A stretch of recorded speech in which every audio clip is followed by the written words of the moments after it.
I think sometimes especially in Western culture, we kind of are like heads on sticks that walk from room to room, Yes.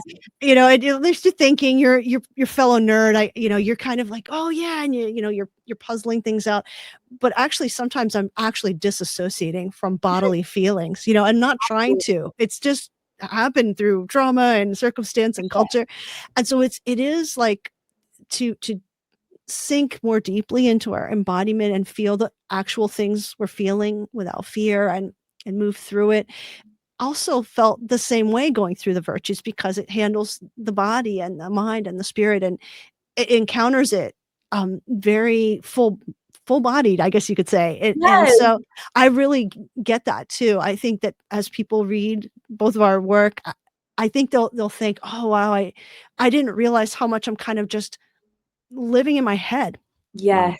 Yes. No, I think that's exactly right. And I think we live, it's partly a consequence of our living on screens so much is Yeah. that we are in this idea world. Mm. Whether these are good or bad ideas is totally dependent on the setting. Like they might be really great, but the problem is that we can get disconnected from our bodies and I think too, if you are like a naturally heady person, like I've always been, that's my safe spot is in my head, enjoying life. And Yeah. so that the virtues are always embodied, even the spiritual ones are embodied, Right. is actually a really powerful and moving and transformative lesson, like for me personally, where I was like, oh, you can't, even the ones that are super spiritual, like pride and humility, always manifest in bodily things and in orienting our heart, body, mind in the spirit. And so, that's fascinating. Yeah. And to your point in one of the podcasts I heard with you and your husband talking about also virtues can't be separated away from community. It's our bodies, but it's other bodies as Yeah, well. And exactly. in our interaction, like you're right, the screen will make us think we're in a little island unto ourselves. We'll get brave to say certain things, or we'll, not be messy with other people in the real world and in the emotions and the actions that happen face to face. We're really insulated and sort of stunted Yes.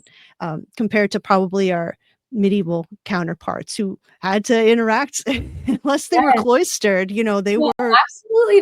They were so much more in tune with the bodily aspect of faith than we are today. And just with embodiment in general, they were more familiar with death. I mean, it's funny because the mortality rate is the same. Like we're still all dying. They were all dying. They were dying younger than us, but they were less afraid to talk about those things. Like how does the consciousness of our dying to ourselves in following Jesus, how are these things related to each other? How should we think about them? How does suffering in our bodies change us? These are all medieval questions that we have trouble sometimes dealing with. Yeah, it's very informative to